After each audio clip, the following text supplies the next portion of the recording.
যে হাদিস তেলাওয়াত করেছি খয়রুকুম মান তাআল্লামাল কুরআন ওয়া আল্লামা, আমি ভূমিকা ছাড়াই আজকে আলোচনা করতেছি, কোনো ভূমিকা নেই।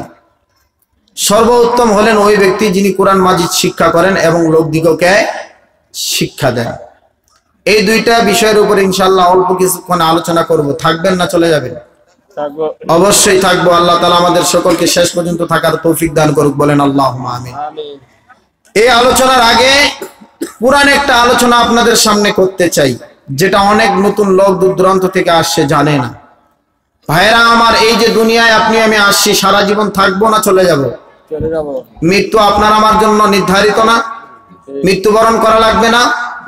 আল্লাহ তাআলা বলেন কুল্লু নাফসিন যায়িকাতুল মাউত, মৃত্যুর স্বাদ প্রত্যেকটা জীবকে গ্রহণ করা লাগবে।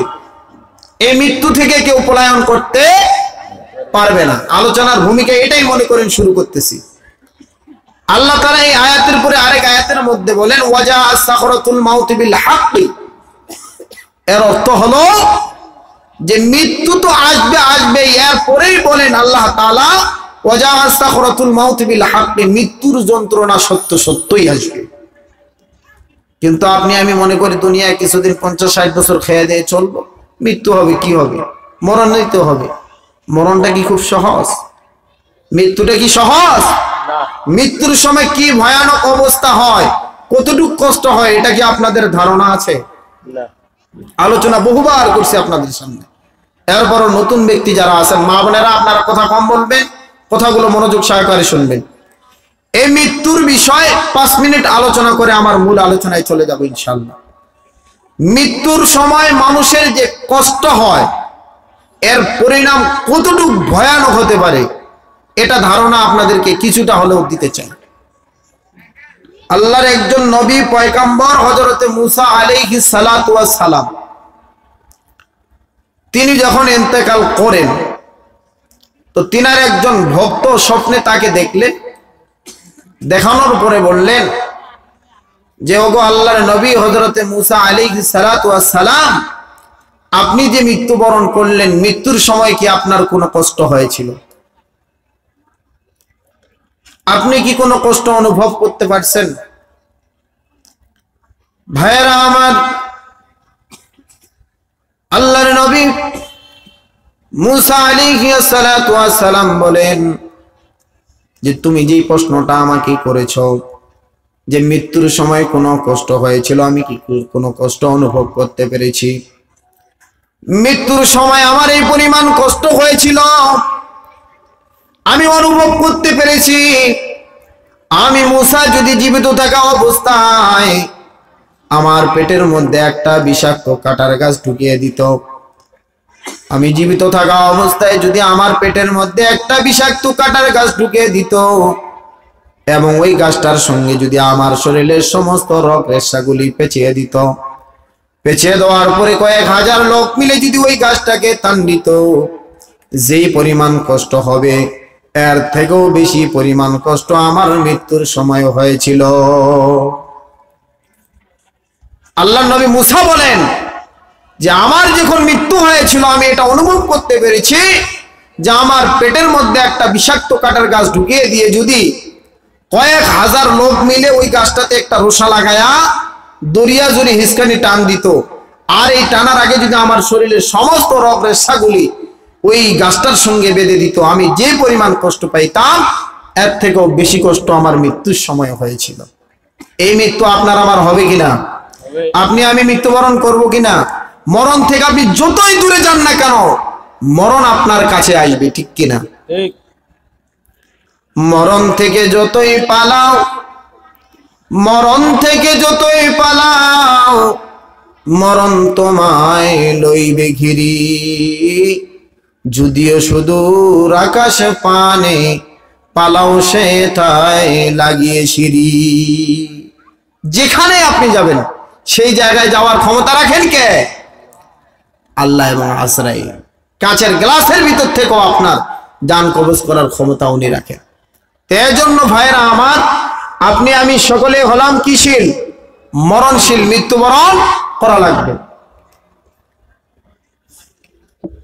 মৃত্যুবরণ করা লাগবে। কয়েকদিন আবহাওয়ার কারণে খুব জ্বর, ক্লান্ত শরীর, তারপরেও আসছি কিছু কথা বলার জন্য। তে যে আলোচনার সাবজেক্ট আজকে নিছিলাম, আল্লাহ তাআলা বলেন তোমরা তোমাদের পিতামাতার সঙ্গে কি ব্যবহার করো? ভালো ব্যবহার করো। আমাদের আজকের ব্যবহার কি পরিণাম, কতটুকু ভালো? আমার আলোচনায় সব জায়গায় আমি বলি, এটা পুরান ডায়লগ, যে আমি একদিন সফর করতেছিলাম। সফর করতে করতে যেহেতু পিতামাতার সম্পর্কে আলোচনা যাচ্ছে ইনশাল্লাহ 10 মিনিট পিতামাতা সম্পর্কে আলোচনা হবে। তো আমি একদিন সফর করতেছিলাম, তো সফর করতে করতে হঠাৎ করে একজন গাড়ির মধ্যে, আমি পিছনে বসা মিডিল পয়েন্ট, একজন ভিক্ষুক ওই গাড়ির মধ্যে উঠে ভিক্ষা করতেছেন। চেহারা সুরত আলহামদুলিল্লাহ খুবই ভালো, এবং লোকটা দেখে মনে হলো তিনি একটা শিক্ষিত। তো এই লোকটা গাড়ির মধ্যে উঠে ভিক্ষা করতেছে। তা আমি বললাম, মুরব্বী আপনি ভিক্ষা করেন কেন? অনেক লম্বা ঘটনা, শর্ট করে বলতেছি। আপনি ভিক্ষা করেন কেন, কারণ কি? দেখে তো মনে হচ্ছে আপনি একজন শিক্ষিত। বলে, হ্যাঁ হুজুর, আমি আসলেই শিক্ষিত, আমি একজন স্কুলের ইংলিশ টিচার এবং প্রফেসর ছিলাম। তো আজকে আপনি এই ভিক্ষার ঝুলি হাতে নিলেন কেন? আপনার কি ছেলে সন্তান নাই? বলে, হ্যাঁ আমার 3টা ছেলে সন্তান, আমার 3টা ছেলে, আল্লাহ তাআলা আমাকে 3টা ছেলে দিয়েছেন। আমি আমার নিজের কর্ম থেকে, আমার নিজের কামাই অর্জন দিয়ে তাদেরকে শিক্ষায় শিক্ষিত করে 3টা ছেলেকেই কর্মতে দিয়ে দিয়েছে, আলহামদুলিল্লাহ। তা আমি বললাম, তাহলে এই ভিক্ষার ঝুলি হাতে নিলেন কেন? আপনার সন্তানদের কাছে যান, তাদের কাছে গিয়ে আপনি তাদের পরিবারের ভিতরে খান। বলতেছে, হুজুর কি বলবো দুঃখের কথা, আমি যখন আমার বড় সন্তানের বাড়িতে খাওয়ার জন্য যাই, কয়েকদিন খাওয়ানোর পরে আমার বড় ছেলের সঙ্গে আমার বৌমা ঝগড়াঝাটি করে সেখান থেকে আমাকে বাহির করে দেয়। আবার কিছুদিন মেজো ছেলের বাড়িতে খাই, মেজো ছেলের এখানে কিছুদিন খাওয়ার পরে আবার ছোটর দরজায় পাঠিয়ে দেয়। তো এই বয়সকালে, আমার শেষ বয়সে এই বাড়ির দরজা চেঞ্জ করতে করতে আমাকে বিরক্ত লেগে গেছে। তো আমি একটা সিদ্ধান্ত নিয়ে নিলাম যে আমি আর তাদের ভিতরে খাবো না, এই ভিক্ষা করেই খাবো। যদি আপনার মনে চায় তাহলে কিছু ভিক্ষা দিয়ে দেন। তাহলে কি অবস্থা দেখছেন সমাজে? এ যুবক ভাই, কান খাড়া করে শুনে রাখো, আজকে তুমি যে স্ত্রীর জন্য, আজকে তুমি যাকে বিবাহ করেছো, তোমার স্ত্রী বানিয়েছো, যে স্ত্রীর কারণে তুমি তোমার মায়ের সঙ্গে খারাপ ব্যবহার করো, তুমি আসলে বাস্তবতায় কি পরিণতি হতে পারে তোমার ধারণা নাই। কারণ আপনি একটি হিসাব মিলিয়ে দেখেন, আজকে আপনার স্ত্রীর স্বার্থের মধ্যে, আপনার ভালোবাসার মধ্যে যদি একটু কমতি থাকে, আপনি যদি আপনার স্ত্রীর স্বার্থের মধ্যে একটু আঘাত করেন, একটু খারাপ ব্যবহার করেন, তাহলে আপনার স্ত্রী আপনার নামে মামলা দিতে দেরি করবে না, ঠিক কিনা? ঠিক কিনা? আজকে আপনি আপনার পিতামাতাকে তাদের হক থেকে বঞ্চিত করায়া, আপনার শ্বশুর বাড়ি থেকে শ্বশুর শাশুড়িকে আব্বা আম্মা বানায়া, যে বড় বড় মাছের মাথা খাওয়ান, গরুর মাংস খাওয়ান, এরা আপনাকে কতটুকু ভালোবাসে বাস্তবতায় মিলিয়ে নেন। আপনি খালি একদিন তাদের সঙ্গে খারাপ ব্যবহার করেন, একদিন তাদের সঙ্গে বেয়াদবি আচরণ করেন, তারা আপনার নামে থানায় মামলা দিতে দেরি করবে না, ঠিক কিনা? আর যেই মা আপনাকে দুনিয়ায় আনছে, যেই মা আপনাকে কষ্ট করে খাইয়েছে, লালন পালন করিয়েছে, যেই মা আপনাকে 1 ফোঁটা দুধ খাইয়েছে, আল্লাহর কসম করে বলতে পারি, এই যদি 1000টাও ভুল আপনার মায়ের সামনে করেন, আপনি ভুল করে থাকেন, আপনার মা যদি একবার সামনে আগায় থানায় মামলা দেওয়ার জন্য, 10 পা পিছিয়ে আসবে, ঠিক কিনা? এর নাম হলো বাবা মা। এই বাবা মাকে আপনি আপনার কোটি কোটি লক্ষ লক্ষ টাকা দিয়ে বাড়ি করছেন, এই বাড়ির মধ্যে একটু জায়গা হয় না, ঠিক কিনা? আপনার ছেলে সন্তান 4-5 জনের খাওয়া এক জায়গায় রান্না হয়, সামান্য আপনার বাবা মায়ের জন্য রান্না হয় না, কষ্ট লাগে না? ভাইরা আমার, আমি আপনাদেরকে বুঝানোর জন্য একটা সামনে ঘটনা নিয়ে আসতে চাই, বুঝানোর জন্য একটা ঘটনা বলতে চাই, মনোযোগ সহকারে শুনবেন। আপনার মা আপনাকে কতটুকু মহব্বত করে ভালোবাসে, আপনার বাবা আপনাকে কতটুকু মহব্বত করে ভালোবাসে, একজন 6 মাসের সন্তান রেখে একজন মহিলার স্বামী ইন্তেকাল করলেন। সময় খুব সংকীর্ণ, আমার সময় শর্ট, আপনাদেরকে বোঝানোর জন্য এই ঘটনাটা বলতে চাই। একজন মহিলার স্বামী 6 মাসের সন্তান রেখে ইন্তেকাল করলেন। এখন এই মহিলা মনে মনে চিন্তা করলেন, আহারে যেহেতু আমার স্বামী নাই, আমার স্বামী দুনিয়া ছেড়ে চলে গেছে, এখন যদি আমি বিবাহ করি, বিয়ার মধ্যে বসে যাই, তাহলে আমার সারা জীবন কোনো দুঃখ হবে না, সারা জীবন কোনো কষ্ট হবে না। কিন্তু মা আরেকবার চিন্তা করে, যদি আজকে আমি বিবাহর মধ্যে বসে যাই, বিয়ে শাদী করে ফেলি, তাহলে হয়তো আমার সারা জীবন সুখ হবে, কোনো দুঃখ কষ্ট হবে না, কিন্তু এই বাচ্চাটার তো সারা জীবন কষ্ট হবে। মা এই বাচ্চার উপর চিন্তা ভাবনা করে বিয়ের মধ্যে বসলেন না।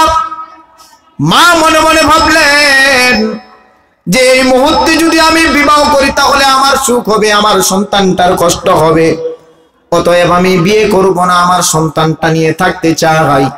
এই 6 মাসের সন্তানটাকে একটু একটু করে মানুষ করায় যখন এই সন্তানটার 6 বছর বয়স হয়ে গেল, ভাইয়েরা আমার গভীর মনোযোগ, এই মহিলা আব্দুল খালেক, ওই বাচ্চাটার নাম রাখা হয়েছিল।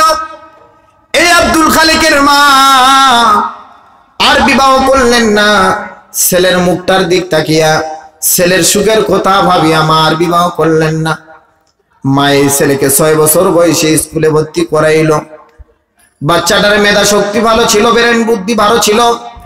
এই আব্দুল খালেক একটুখানি বড় হইতে হইতে যখন তার বয়স প্রায় মেট্রিক দেওয়ার মতো সময়, মেট্রিক পরীক্ষা দেওয়ার সময় হয়ে যায়, আব্দুল খালেককে তার স্যার লক্ষ্য করে বলে, ও বাবা আব্দুল খালেক, সামনে তো তোমার পরীক্ষা, তোমার ফর্ম খিলাফের টাকা নিয়ে আসবা। আব্দুল খালেককে যখন স্যার বলে, আয় আব্দুল খালেক, তোমার সামনে পরীক্ষা, পরীক্ষার ফর্ম খিলাফের টাকা নিয়ে আসবা।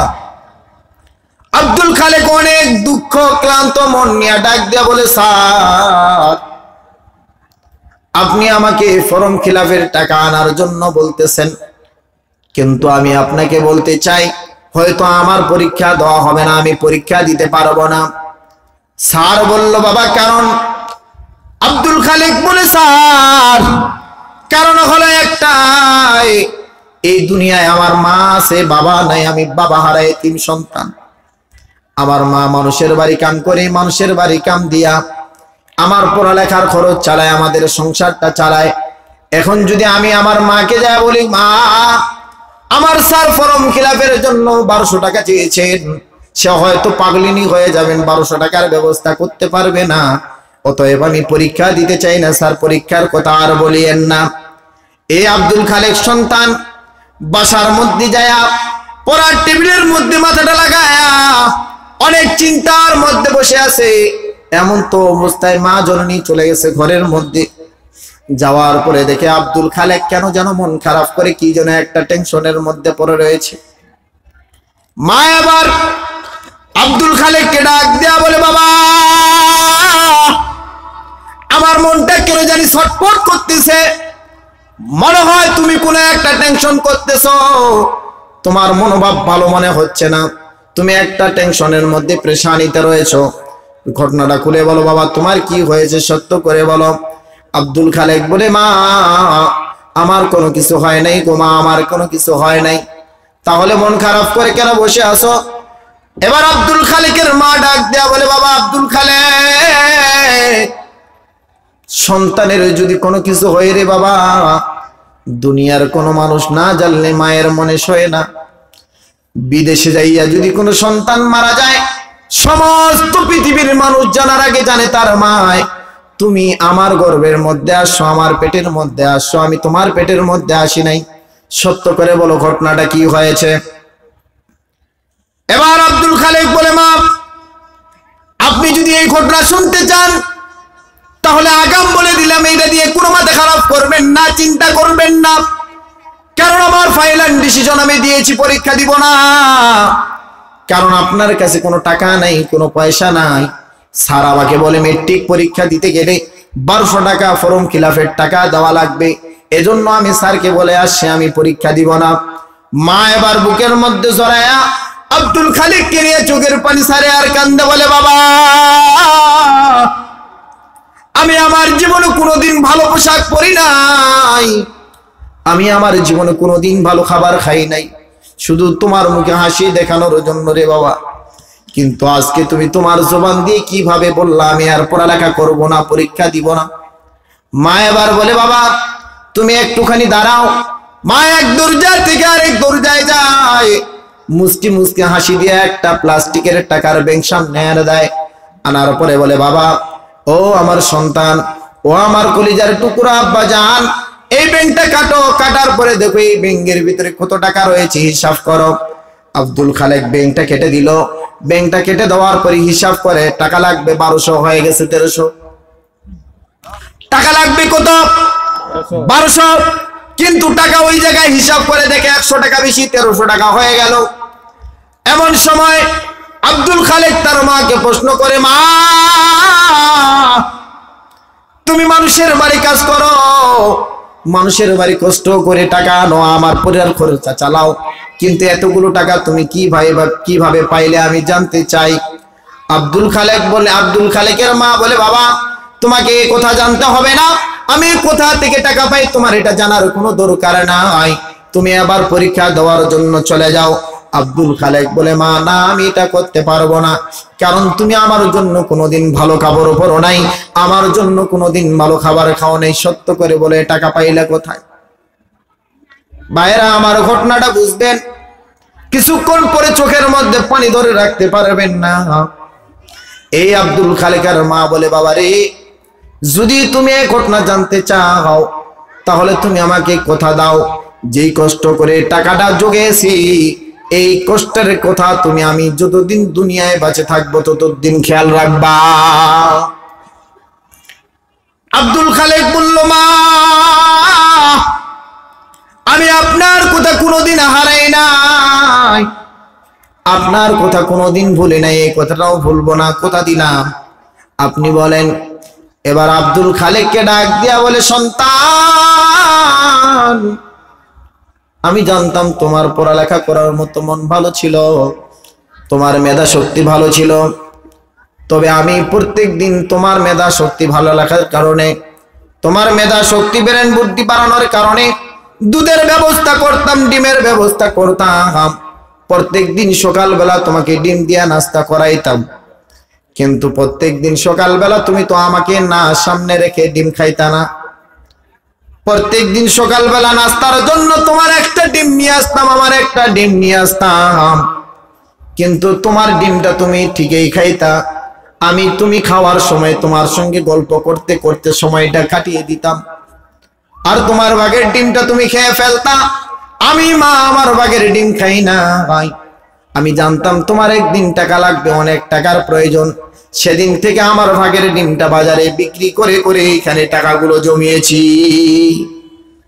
তবে আমি বলি বাবারে এই কথা তুমি আজীবন খেয়াল রাখবা, কোনোদিন আমার সঙ্গে খারাপ ব্যবহার করবা না।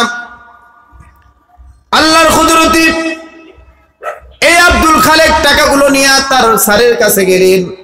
মা যায় নামাজ বিছায় আল্লাহর কাছে দোয়া করে, আল্লাহ আমার সন্তান আব্দুল খালেকের বাবা নাই, এতিম সন্তান, আয় আল্লাহ তার মেধা খুলে দাও, ব্রেন বুদ্ধি বাড়ায় দাও, আল্লাহ তাকে পরীক্ষার মধ্যে রেজাল্ট ভালো করার তৌফিক দিয়ে দাও। ভাইরা আমার আব্দুল খালেকের মা দোয়া করে দিলেন। এক পর্যায়ে ঘটনায় দেখা যায় সে পরীক্ষায় রেজাল্ট ভালো করলো, মেট্রিক পরীক্ষা দিয়ে আইএ পরীক্ষা, বিএ পরীক্ষা এবং মাস্টার্স কমপ্লিট করে ফেললো। ঘটনা অনেক লম্বা, আপনাদেরকে বোঝানোর জন্য শর্ট করে বলতে চাই। এবার এই আব্দুল খালেক যখন মাস্টার সার্টিফিকেট কমপ্লিট করে নিয়ে আসলো, এমন সময় ওই স্কুলের হেডমাস্টার তাকে ডাক দেয়া বলে, বাবা আব্দুল খালেক তোমার জন্য সুসংবাদ দুইটা। কয়টা? দুইটা সুসংবাদ, মন লাগায়া শোনো, তোমার জন্য এই সুসংবাদগুলো নিয়ে আসছি। পাশে আমি একটা প্রাইমারি স্কুল করেছি, এই স্কুলে একজন প্রধান শিক্ষকের দরকার, হেডমাস্টারের দরকার, যেই হেডমাস্টার হিসেবে তোমাকেই পছন্দ করেছি, তোমাকেই হেডমাস্টার হিসেবে রাখতে চাই। 2 নাম্বার প্রস্তাব হলো আমার মেয়ের জন্য একটা ভালো স্বামীর প্রয়োজন এবং আমার মেয়ের স্বামী তোমাকেই বানাইতে চাই। আব্দুল খালেক এবারে ডাক দিয়া বলে, মা। বাসার মধ্যে আইসা ওই মুহূর্তে স্যারকে কোনো কথা বললেন না।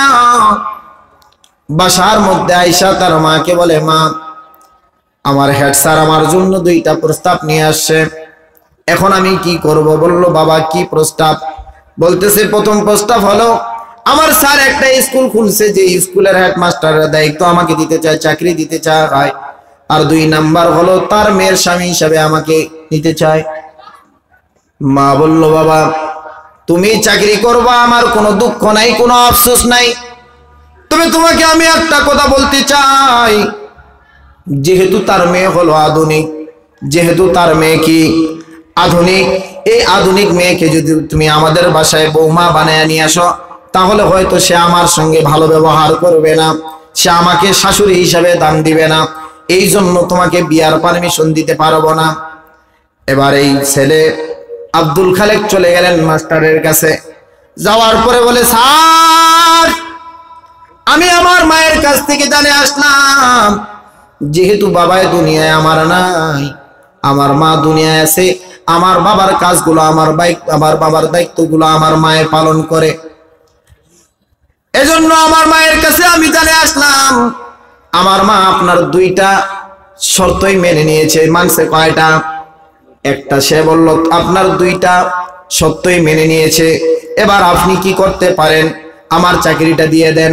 চাকরি দেওয়ার পরে এই আব্দুল খালেক তার মা তাকে, তার মেয়েকে, মাস্টারের মেয়েকে বিবাহ করার জন্য নিয়ত করেছিল, কিন্তু সে বলল না, আমার মা প্রস্তাবে রাজি হয়ে গেছে। এমন তো অবস্থায় চাকরি নিয়ে নিল, ওই মেয়েটাকে বিয়ে করেও ফেললো। বিয়ে করার পরে কয়েকদিন পরে, কিছুদিন পরে বাড়ির মধ্যে নিয়ে আসে। বাড়ির মধ্যে নিয়ে আসার পরে মায়ের সামনে দাঁড়ায় বলে, মা এই যে হলো তোমার বৌমা, যার কথা তোমাকে বলে গিয়েছিলাম।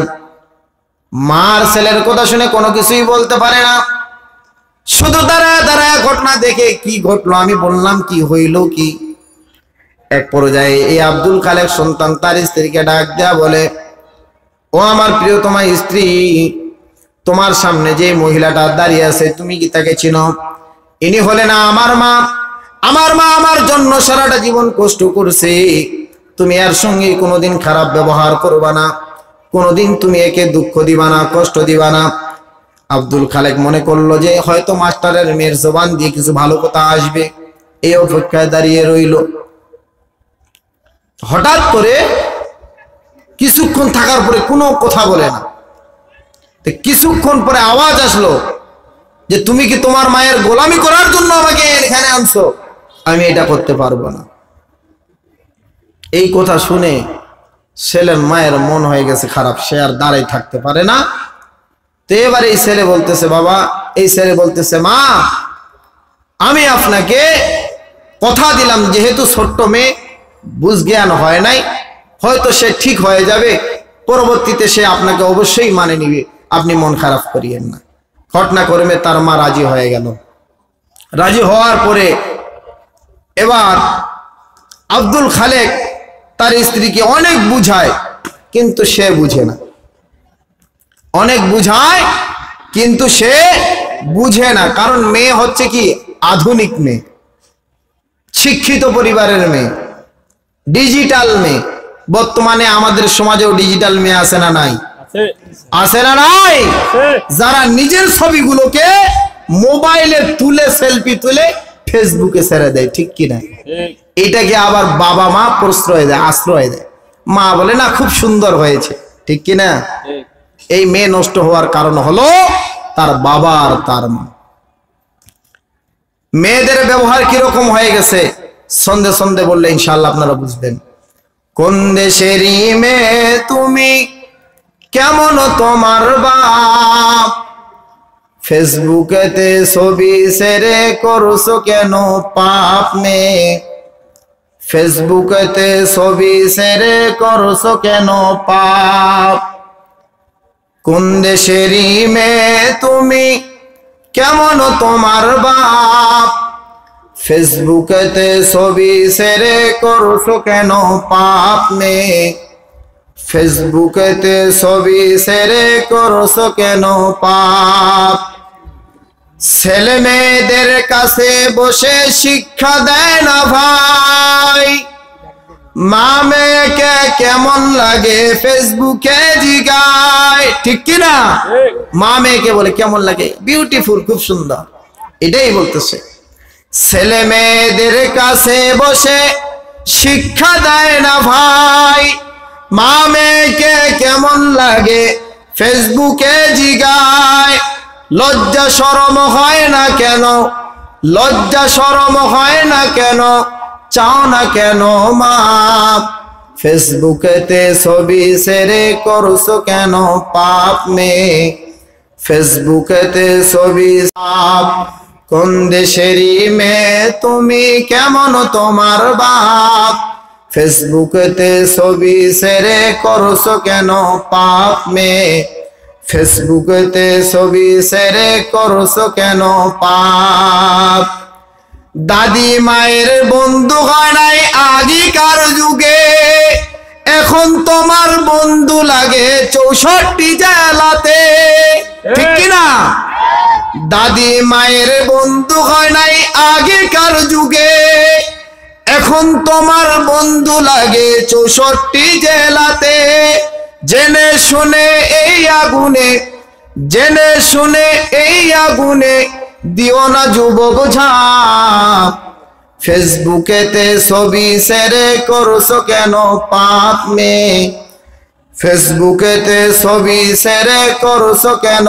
পাপ কোন দেশেরই মেয়ে তুমি কেমন তোমার বাপ ফেসবুকেতে ছবি শেয়ার করছো কেন পাপ মেয়ে ফেসবুকেতে ছবি শেয়ার করছো কেন পাপ আজকে সমাজে এমন অবস্থা হয়ে গেছে সামান্য একটা 2 টাকা চকলেটের পর্দা থাকে কি বলেন সামান্য একটা 2 টাকা দামের চকলেটের পর্দা থাকে কিন্তু একটা যুবতী নারীর গায়ে পর্দা থাকে না ঠিক কিনা এরা একটা সামান্য 2 টাকা চকলেট টিকিট থেকেও নিম্ন হয়ে গেছে ঠিক কিনা 2 টাকা চকলেটের কত সুন্দর পর্দা প্যাকেটিং করে দিয়েছে কিন্তু এরা এর থেকেও নিম্ন হয়ে গেছে এত এদের দাম এজন্য আমি আপনাদেরকে অনুরোধ করব আপনাদের মেয়েদেরকে পর্দা করাবেন আচ্ছা আপনাদেরকে উদাহরণ দিয়ে বলি এই যে আমের গাছটা আছে বড় আমের গাছটাতে কি এখন ঘেরা দেওয়ার কোনো প্রয়োজন আছে না হ্যাঁ এই যে চারা গাছটা লাগাইছে এটা ঘেরা দেওয়ার প্রয়োজন আছে না নাই প্রয়োজন আছে না নাই গরু ছাগল ওই বড় গাছটাতে খাইতে যাবে না চারা গাছটাতে যাবে হ্যাঁ এখন মা আর দাদি একেবারে 14 আইটেমের বোরখা গায়ের মধ্যে লাগায় পর্দা নিয়েছে আর তার যুবতী মেয়ে আর নাতিদেরকে রাস্তায় বেপর্দা করে নিয়ে যাইতেছে ঠিক কিনা আরে তোমার 70-80 বছর বয়স হয়ে গেছে তোমাকে আর কে দেখবে দেখবে তোমার 18 বছর যুবতী নারী নাতনিকে ঠিক কিনা কিন্তু এখন নাতনিকে কি ফ্যাশন মডার্ন জামা পরায়া আর নিজে পর্দার ভিতরে যায় এত খোলামেলা অবস্থা হয়ে গেছে এই জন্য ভাইরা আমার আমি আপনাদেরকে অনুরোধ করব এই ব্যবহার আপনার আমার মেয়েদেরকে আমরা দিব না পর্দায় রাখবো তো ইনশাআল্লাহ ভাইরা আমার আলোচনার মধ্যে যে কথাটা বলতেছিলাম আব্দুল খালেকের মা আব্দুল খালেককে ডাক দেয়া বলে বাবারে আমি তোমাকে বললাম এই মেয়ে আমাকে দাম দিবে না আমাকে সম্মান দিবে না আমার কথা শুনবে না এরপরও তুমি তাকে বিবাহ করলা দেখবা কিছুদিন পরেই তোমার সঙ্গে আমার সম্পর্কটা নষ্ট করায়া দিবে তোমার সঙ্গে আমার মনে হয় আর সম্পর্ক থাকবে না এই কথা বলতেই কিছুদিন না বলতেই কিছুদিন পরে এক পর্যায়ে দেখা যায় যেই ছেলেটা মায়ের অতি ভক্ত ছিল মাকে মহব্বত করত সম্মান করত ভালোবাসত স্ত্রীর বুদ্ধি শুনে শয়তানের নানি সহ বুদ্ধি দিয়া এই স্বামী আর স্ত্রীর এমন একটা মহব্বত তৈরি হয়ে গেল তার নিজের মাকেও সে ভুলে গেল হঠাৎ করে একদিন স্ত্রী স্বামীকে ডাক দেয়া বলে এই শোনো আমি তোমার মায়ের খাদিমগিরি করতে আসি নাই আমি তোমার স্ত্রী হয়ে আসছি কিন্তু আজকে তোমাকে জানিয়ে দিতে চাই হয় তোমার মা বাড়ির মধ্যে থাকবে না হয় আমি থাকবো কারণ তোমার মায়ের ব্যবহার আমাকে ভালো লাগে না এই কথা বলার সঙ্গে সঙ্গে যুবক ভাইয়েরা এই আব্দুল খালিক নামের ছেলেটা অনেক বড় একটা লাঠি নিয়ে তার মায়ের দরজার সামনে গেছে। যাওয়ার পরে স্ত্রীর কথা মতো অনেক আঘাত করছে, মারছে। মা অনেক কষ্ট পাইলো, ব্যথা পাইলো। এরপরও নামাজের মুসল্লায় দাঁড়ায় আল্লাহকে বলে, আল্লাহ আমার সন্তান আব্দুল খালেক এখনো বুঝে হয় নাই। আয় আল্লাহ, ছোট্ট মানুষ, আমার সন্তান আমাকে আঘাত করছে, আমি কষ্ট পাই নাই, দুঃখ পাই নাই। আল্লাহ আপনি আমার এই সন্তানটাকে হেফাজত করেন। আয় আল্লাহ, আপনি কোন রকম আযাব গজব আমার সন্তানটাকে দিয়েন না। তবে আপনার কাছে ফরিয়াদ করলাম, আমার এই সন্তানের জন্য ফরিয়াদ হলো, যেরকম আব্দুল খালেক আমার গর্বের সন্তান, তুমি তাকেও একটা সন্তানের বাবা বানায়া দাও। এই দোয়া করলেন আল্লাহর কাছে। একদিন ঘটনাক্রমে দেখা যায় আব্দুল খালেকের ঘরে সন্তান জন্ম হয়। হওয়ানোর পরে রাত, প্রত্যেক দিন দুপুর 2:30টার দিকে আব্দুল খালেক স্কুল থেকে বাসায় আসে। ঘটনাক্রমে একদিন দেখা যায় আব্দুল খালেক দুপুর বেলা আর বাসায় আসে নাই, রাত্রি 2:30টার দিক বাসায় আসছে। রাত্রি 2:30টার দিক বাসায় আসছে। আসার পরে দেখি তার স্ত্রী কোলের মধ্যে সন্তান নিয়ে এক ঘর থেকে আরেক ঘরে যায়, এক পাশ থেকে আরেক পাশে যায়, ঘুমায় নাই। এই রাত দিন 2:30টা থেকে রাত 2:30টা বানাইলো কে? আল্লাহ। কারণ কি? ঘটনাটার সামনে দেখেন, তার স্ত্রী বাচ্চাটাকে কোলে নিয়ে ঘুমায় না, শুধু হাঁটাহাঁটি করে এ ঘর থেকে অন্য ঘরে যায়, বাড়ি থেকে বাইরে থেকে ভিতরে আসে, ভিতর থেকে বাহিরে যায়। এক পর্যায়ে আব্দুল খালেক বাড়ির মধ্যে যায়, যাওয়ার পরে তাকায় দেখে তার স্ত্রী ঘুমায় নাই।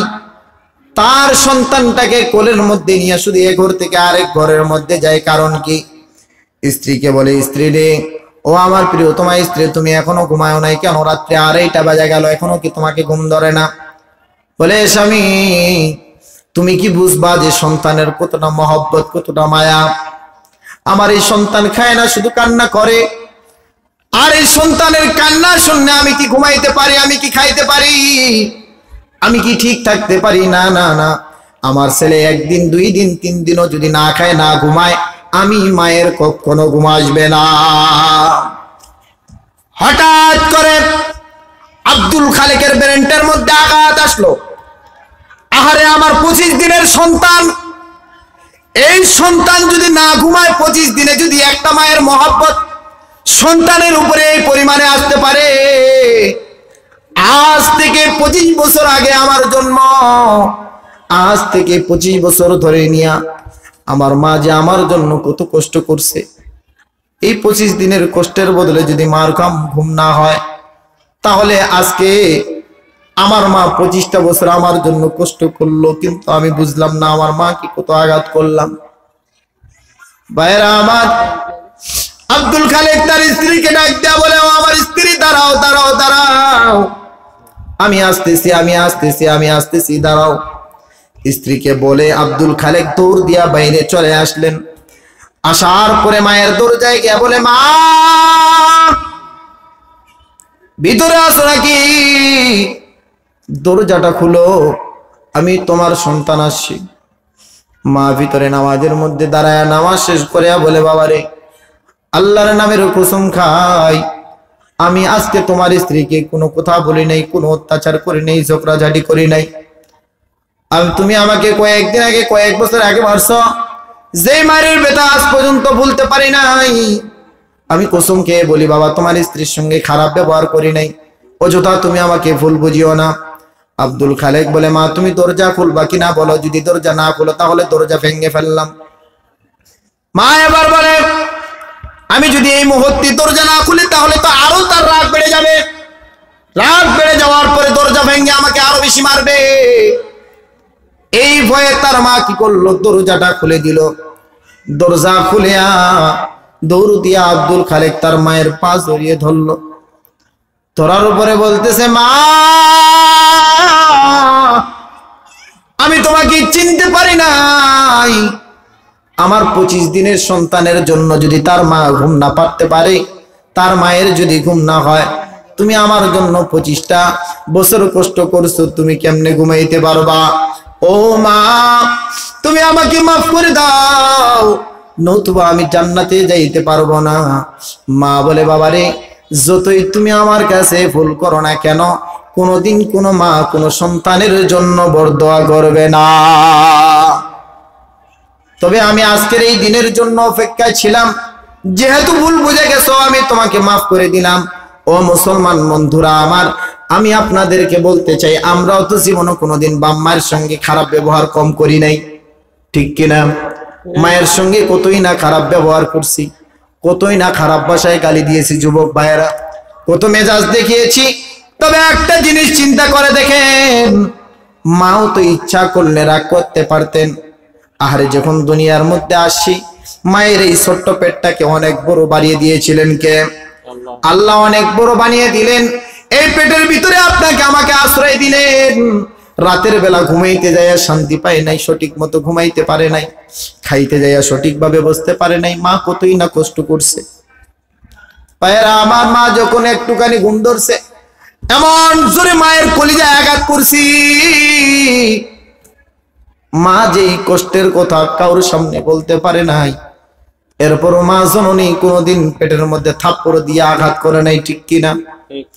অথচ মা দেখছে আমার এই সন্তানটা দুনিয়ায় আসবে, এই মা আমার এই সন্তানটা দুনিয়ায় আসবে, এই খুশিতে মা কি করছে? সমস্ত দুঃখ কষ্ট মেনে নিয়েছে। ও মুসলমান ভাইয়েরা, বলতেছিলাম যদি পিতামাতার কাছে মাফ না করে নিতে পারি, তাহলে মৃত্যুর সময় হয়তো মরণটা আমাদের ভালো মতো হবে না। নারায়ে তাকবীর, নারায়ে তাকবীর। প্রধান বক্তার আগমন, প্রধান বক্তার আগমন। 2 মিনিট শেষ করে দিচ্ছি যেহেতু হুজুর আসছে। যে কথাটা আপনাদেরকে বলতেছিলাম, মায়ের সঙ্গে খারাপ ব্যবহার করছি, বাবার সঙ্গে খারাপ ব্যবহার করছি। ও মুসলমান ভাইয়েরা, আপনি খারাপ ব্যবহার করছেন, আমি খারাপ ব্যবহার করেছি, যদি পিতামাতার কাছে মাপ না নেই, তাহলে শেষ পর্যায়ে আপনার আমার অবস্থা কি হতে পারে? এই ঘটনা থেকে আপনাদের কিছুটা ভুল ভাঙতে পারে। আলকামা রাদিয়াল্লাহু তাআলা আনহু, তিনি যখন মৃত্যুর শয্যায় পড়ে গেলেন, তিনার স্ত্রী দৌড় দিয়ে আল্লাহর নবীর কাছে আসলেন। আসার পরে বলে, ওগো আল্লাহর নবী, ওগো আল্লাহর পয়গম্বর, আপনার সাহাবী আলকামা মৃত্যুর শয্যায় পড়ে আছে, কিন্তু মৃত্যুর সময় তার জবান দিয়ে কালেমা বাইর হয় না। আল্লাহর নবী সাহাবী বেলাল রাদিয়াল্লাহু তাআলা আনহু ডাক দেয়া বলে, বেলাল জলদি করে যাও, আমার সাহাবী আলকামাকে কালেমার তাগিদ দেয়া দাও, তালকিন দেয়া দাও। সাহাবী বেলাল রাদিয়াল্লাহু তাআলা আনহু আসলেন। বেলালে হাফসে আয়েশা অনেকবার তালকিন দিচ্ছে, কিন্তু আলকামার জবান দিয়ে কালেমা বাইর হয় না। আল্লাহর নবী বললেন, কারণ কি? ঘটনা কি? যদি আলকামা কালেমা পড়ে যদি মৃত্যুবরণ না করে, তাহলে তাকে জাহান্নামী হওয়া লাগবে, তাহলে সে তো জাহান্নামী হয়ে যাবে। সাহাবীদেরকে লক্ষ্য করে বললেন, সাহাবীরা রে, জলদি করে দেখো, জলদি করে যাও, তালাশ করে দেখো আলকামার মা বাবা জীবিত আছে কিনা। সাহাবী উত্তরে বললেন, ইয়া রাসূলুল্লাহ, ইয়া হাবিবাল্লাহ, আলকামার বাবা দুনিয়ায় নাই, কিন্তু তার মা জীবিত আছে। আল্লাহর নবী বললেন, তাকে আসার জন্য বলো, যদি আসতে পারে তাহলে আসতে বলো, না হলে আমি নিজেই যাব। এই সংবাদ পাওয়ার পরে আলকামার মা আসলেন। আসার পরে আল্লাহর নবী জনাবে মুহাম্মদুর রাসূলুল্লাহ সাল্লাল্লাহু আলাইহি ওয়াসাল্লামকে সালাম দিলেন। সালাম দেওয়ানোর পরে বললেন, ইয়া রাসূলুল্লাহ, ইয়া হাবিবাল্লাহ, আপনি আমাকে ডাকছেন? বলে, হ্যাঁ আমি আপনাকে ডাকছি। বলতেছে, আপনার সন্তান কেমন ছিল? বলে, আমার সন্তান খুবই ভালো সন্তান, সে কোনোদিন নামাজ কাজা করে নাই, সে কোনোদিন মানুষের সঙ্গে খারাপ ব্যবহার করে না, হয় সে কোনো আমলে কমতি রাখে নাই, সে দান করার সময় কোনোদিন হাতের দিকে লক্ষ্য করে নাই, যা উঠছে তাই দিছে, আমার সন্তান খুবই ভালো সন্তান। তাহলে বলতেছে, আল্লাহর নবী বললেন, তাহলে আপনার সন্তান আলকামার জবান দিয়ে কালেমা বাইর হয় না কেন? আল্লাহর নবী চেষ্টা করলেন তার জবান দিয়ে কালেমা বাইর করার জন্য, কালেমা বাইর হয় না। আল্লাহর নবী এবার বললেন যে, আপনার সন্তানের চতুর্দিকের কথা আপনি ভালো বললেন, কিন্তু শেষ পর্যায়ে আপনাকে বলতে চাই যে আপনার কোন দাবি ধাক্কা আলকামার উপরে আছে কিনা নাই। যখন এই কথা বলছে, আলকামার মায়ের চোখ দিয়া পানি সরসর করে পড়া শুরু করছে। কাঁদতে কাঁদতে বলে, হ্যাঁ আমার এমন একটা দুঃখ, এমন একটা কষ্ট আছে, যেই কষ্টটা হলো সে আমার কোনোদিন কথা শুনতো না, তার স্ত্রীর কথা শুনতো, তার স্ত্রীর কথা মতো চলতো। এই দুঃখ কষ্ট নিয়ে আমার ভিতরে তার উপরে একটা রাগ আছে। আল্লাহর নবী বললেন, আপনি তাকে ক্ষমা করে দেন, না হলে সে কি করবে না, তার জবান থেকে কালেমা আসবে না। আল্লাহর নবী বলা সত্ত্বেও আলকামার মা বললেন, না আমি মাফ করব না, ক্ষমা করব না। আল্লাহর নবী টেনশনে পড়ে গেলেন। এক পর্যায়ে সাহাবীদেরকে বললেন, সাহাবীরা তোমরা কিছু লাকড়ির ব্যবস্থা করো, খড়ির ব্যবস্থা করো, এই আলকামাকে আগুন দিয়ে জ্বালিয়ে দেওয়া হবে। মা কেমন জিনিস বুঝে যান রে যুবক ভাই, মা কেমন জিনিস।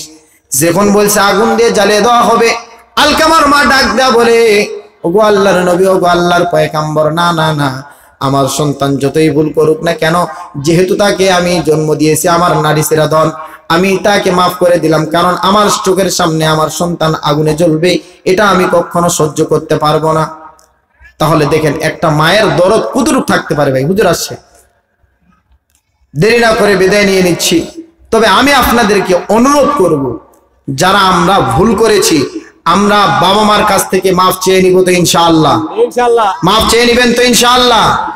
ইনশাআল্লাহ আপনারা সকলে মাফ চেয়ে নিবেন, যদি আল্লাহ তাআলা কোনোদিন সুযোগ দেয়। বলবো, অনেক বলার ছিল, যেহেতু সময় কম, আকাশের গতিও খারাপ।